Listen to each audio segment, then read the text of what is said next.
Hello. Welcome back to the 12-Sided Mirror Explained, where we explain various elements of the 12-Sided Mirror lore. Today, we are discussing the character of Tavaleph.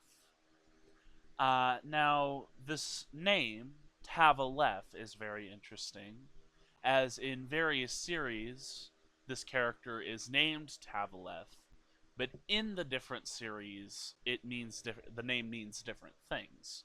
So, for example, in Planetary Lullaby, the word Tav and the word Aleph refer to the north and south equivalents of space travel. So Tav would be space north, and Aleph would be space south. And so this name, Tavaleph, is meant to invoke the vibes of someone who knows the end from the beginning, who knows the beginning and the end. In Nick and Lazuli, the word Tava is the Lazarite word for father, and the word Leph has a very complex definition, but can be understood as a child with no sapient father. So, father of those with no sapient father, which could be translated as father of the fatherless. So, his name would be Tavaleph in many series, uh, but all these various languages would come together to invoke various aspects of this character. So this character Tavaleph, this character is quite different from many of the other characters in the 12-sided mirror.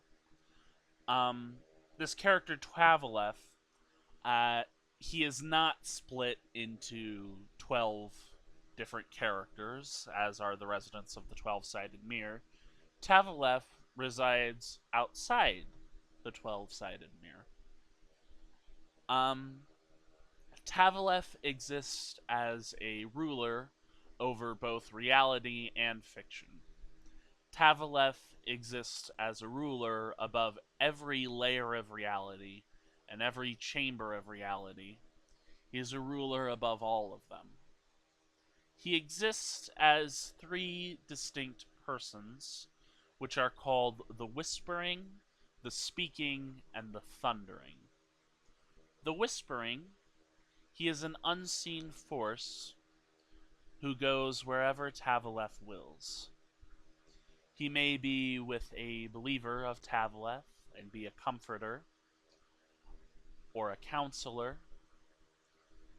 someone who provides wisdom and advice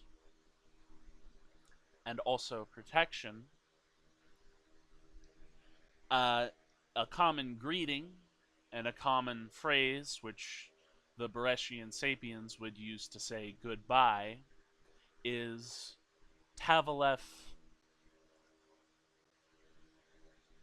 A common way they say goodbye is they will say, "Whispering be with you if Tavaleph wills."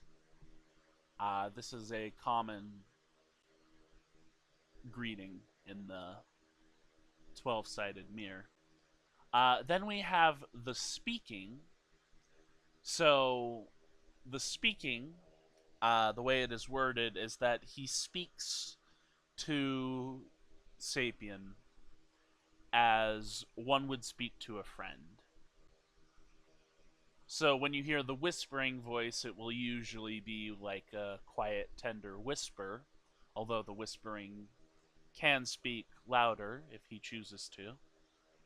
The speaking speaks as one would speak to a friend, in the volume of a sapien's voice, essentially. Now, the speaking uh, actually has an appearance. The speaking appears as a man, as a sapien, with bronze skin and great chasms within his wrists. These are described as great ravines. Um, and depending on the size at which the speaking is standing, these great chasms in his wrist can be larger than entire stars and planets. Or he could stand at the height of a normal sapien, and they would essentially look like bloody holes in his hands. He describes these as wounds from his greatest victory, and the chasms in the wrist are something which confuse all of the Ubermesh. Because the Ubermesh are confused why someone who did not have to suffer a wound which is bloody and looks painful, they are aware that Tavaleph did not have to suffer this great wound, and they greatly question why he would be willing to do so. Of course, Tavaleph knows the reason he did so, and he sees these wounds as a sign of victory, a sign that he is victorious.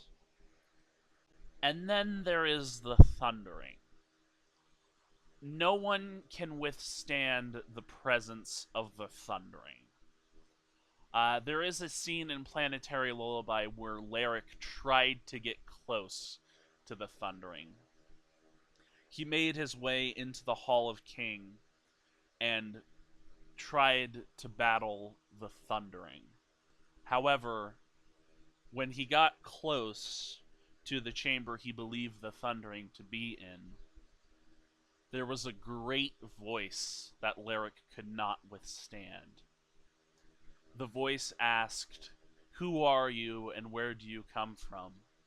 Tavaleph, of course, knew the answer, but he wanted to hear Lyric say it. But Lyric, as he stood in the presence of this great thundering voice, was overwhelmed and could not withstand. So instead, he had to speak to the speaking. And so, this is essentially how Tavaleph exists in the 12-sided mirror universe. He can be thought of as similar to the Christian interpretation of God, which is one entity in three persons. He is an all powerful source of good who watches over the 12-sided mirror and watches over reality. In regards to the layers of reality, Tavaleph himself is called the foundation of realities. So there are the layers of reality, but above the layers of reality is the foundation, which created the layers of reality. Uh, the first layer would be heaven, the second layer would be our world, essentially. The third layer would be this place called the Hall of King. And the Hall of King, it sort of serves as an image of heaven to the 12-sided mirror. Uh, it's not the highest level of reality where Tavaleph resides. It's more comparable to the Temple of Jerusalem. It's very comparable to something like that. It is a grand palace which is much larger than the 12-sided mirror, much larger than all 12 chambers. However, it is too small to house the glory of the one it was built for. Um, and this Hall of King serves as a sort of homely place for Tavaleph to interact with a character once they are somehow removed from the 12 sided mirror, um, usually through death. So it does sort of serve as an afterlife for the Sapiens and Bereshi and planetoids.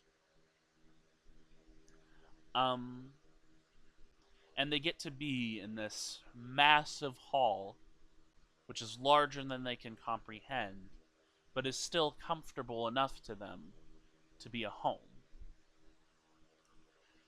Uh, then beneath the Hall of King would be fiction, and within this fiction are the 12 chambers of reality,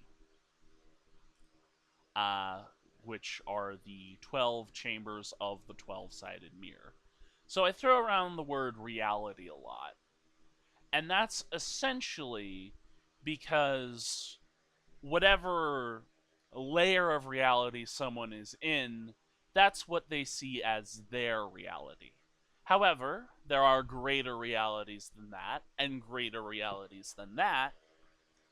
And so, in a sense, if we want to get to the truth of what reality itself is, a lot of characters will refer to Tavaleph as just reality. They will call him reality, for he is the foundation of all other realities. And he is caring, and he is loving.